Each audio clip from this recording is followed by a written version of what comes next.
Bonjour à tous. S'il y a bien quelque chose que croient les populations européennes, c'est que le continent européen serait vraiment celui où les droits de l'homme sont les mieux respectés et plus encore celui qui serait fondé à donner des leçons de morale à la planète entière. C'est d'ailleurs ce qui se passe puisque le Parlement européen, ou bien la Commission européenne, ou bien le Conseil des chefs d'État et de gouvernement de l'Union européenne lorsqu'il se réunit, passe leur temps à distribuer des bons points et surtout des mauvais points à l'ensemble des pays du monde. Et alors tout particulièrement, lorsqu'il y a une formule consacrée qui fait frémir, c'est lorsque la police d'un gouvernement étranger utilise des tirs à balles réelles. Je vais prendre quelques exemples. En Syrie, le 20 mai 2011, on apprend qu'il y a des manifestations et une répression en Syrie. Ça va être le début de la guerre civile en Syrie. Les forces de l'ordre, ont tiré à balles réelles dans au moins 2 villes syriennes. Cette répression est aussitôt condamnée avec la dernière vigueur par l'Union européenne et par les États-Unis.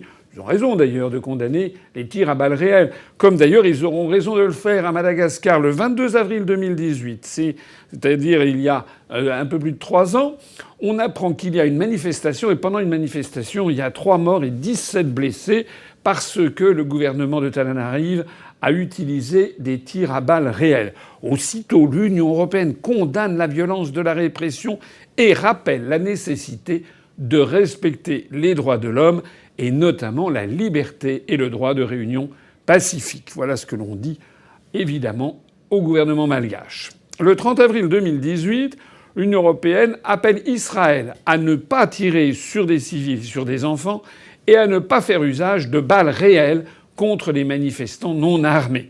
À Hong Kong, le 11 novembre 2019, on apprend que la police a tiré à balles réelles sur des manifestants, ce qui amènera l'Union européenne à protester vigoureusement, les États-Unis d'Amérique également. Et en juillet 2020, l'Union européenne passera aux actes pour dénoncer la répression en prenant des mesures de sanctions.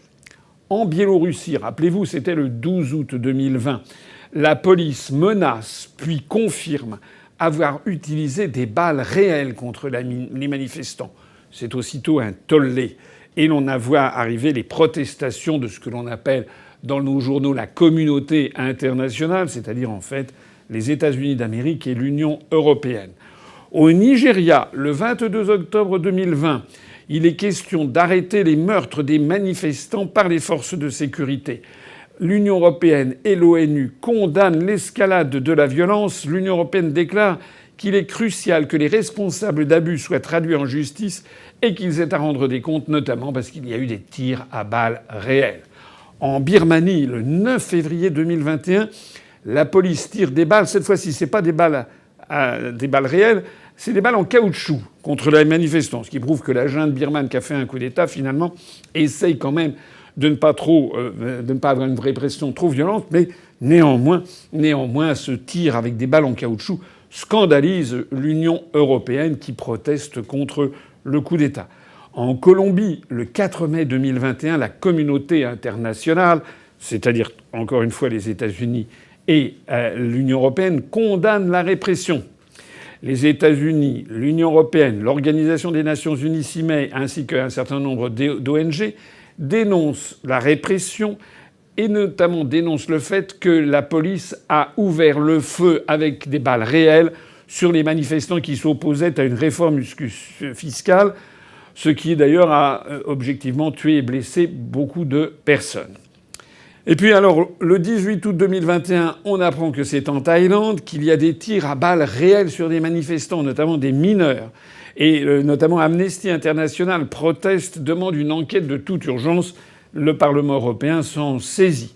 Et puis, au Soudan, c'était le 25 octobre 2021, il y a moins d'un mois, on apprend qu'il y a une tentative de coup d'État et que l'armée a tiré à balles réelles sur des protestataires. Aussitôt, Macron condamne ce coup d'État, condamne cette violence des tirs à balles réelles et appelle au respect de l'intégrité du Premier ministre soudanais.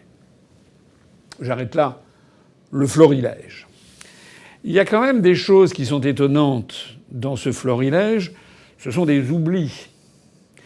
Lorsqu'il y a eu l'affaire des Gilets jaunes, il a fallu attendre des mois et des mois et des mois pour que l'Union européenne se manifeste, parce qu'en France, rappelez-vous, eh bien, il y avait des tirs notamment avec des armes qui ont depuis lors été interdites pour faire du maintien de l'ordre. On a vu que des dizaines et dizaines de Françaises et de Français ont été mutilés au moment des Gilets jaunes. Il y a même eu une morte à Marseille et puis d'autres morts dans des conditions un peu troubles. Il a fallu attendre finalement plusieurs mois pour que, de façon très très atténuée, eh bien, l'Union européenne demande à ce que la France fasse preuve de proportionnalité dans la réponse, c'est-à-dire vraiment la protestation absolument minimale, minimum. Mais à quoi je voudrais en arriver aujourd'hui, c'est que nous sommes le 20 novembre 2021 et hier soir, aux Pays-Bas, un gouvernement de l'Union européenne, qui fait même partie des 6 premiers pays du marché commun, les Pays-Bas, eh bien, a tiré à balles réelles contre des manifestants à Rotterdam. Manifestants pacifiques qui manifestaient contre l'obligation d'un pass sanitaire sur la Covid-19. La manifestation a dégénéré en émeute. Il y a eu 8 pelotons de CRS qui sont arrivés, 400 personnes des forces de l'ordre qui ont tiré à balles réelles sur des citoyens néerlandais. Heureusement, il n'y a pas eu de mort, mais il y a quand même eu 7 blessés. C'est le maire de Rotterdam, M. Aboutaleb, qui l'a reconnu lui-même. Alors, ce que je voudrais dire ici, c'est quand même très grave. C'est que, bien entendu, on attend encore la protestation des pays de l'Union européenne. On attend que M. Macron décroche son téléphone pour faire part de sa très vive préoccupation, comme il le fait dès qu'il s'agit du Soudan, lorsqu'il s'agit de la Biélorussie, lorsqu'il s'agit du Venezuela, lorsqu'il s'agit de la Russie. Alors là, il y a tout de suite le caniche Macron de l'oligarchie euro-atlantiste qui arrive. Mais là, rien. Silence de mort, si j'ose dire. C'est extrêmement grave parce que la première chose que devraient faire les pays de l'Union européenne, c'est d'abord d'être irréprochables avant de donner des leçons de morale à la planète entière. Parce que l'on est exemplaire par la conduite que l'on montre aux autres pays et non pas par les obligations de faire qu'on leur impose. Ce qui est extrêmement grave, c'est que désormais, c'est la capacité des peuples d'Europe à manifester sereinement, à s'opposer aux directives du gouvernement lorsque celles-ci sont contraires aux droits de l'homme, sont contraires à toutes les conventions internationales. Or, j'insiste sur le fait que, d'après toutes les conventions internationales, personne ne peut vous forcer à être vacciné contre votre gré. On est néanmoins en train de voir cette dérive qui se produit, pas seulement aux Pays-Bas, mais également en Autriche, par exemple, où le gouvernement autrichien a décidé d'imposer la vaccination obligatoire à tout le monde et d'imposer le confinement général à tout le monde. Je parle bien entendu des vaccins ARNM contre la Covid-19. Voilà ce que je voulais dire. L'Occident en général et l'Union européenne en particulier filent un très très très mauvais coton. Il faut que tous ensemble, on se redresse, on dise non aux dérives en cours et que l'on tire la sonnette d'alarme autour de nous.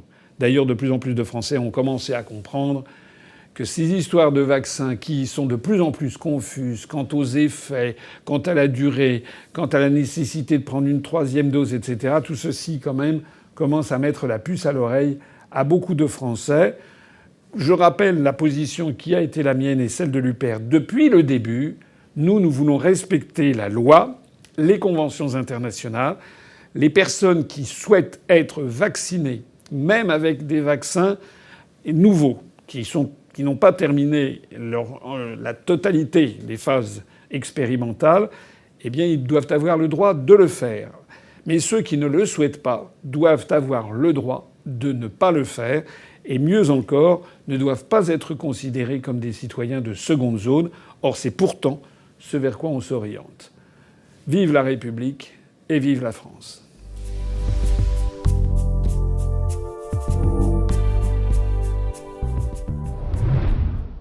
Bon, vous avez compris, Asselineau 2022, c'est parti. C'est le moment de se mobiliser plus que jamais pour les parrainages. On en a beaucoup de promesses, il faut en avoir encore plus.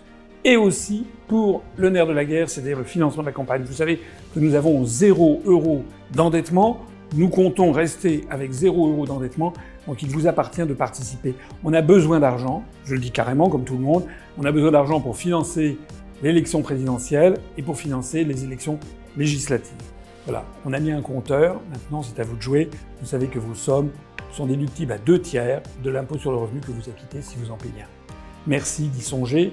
Il s'agit de la France. À bientôt.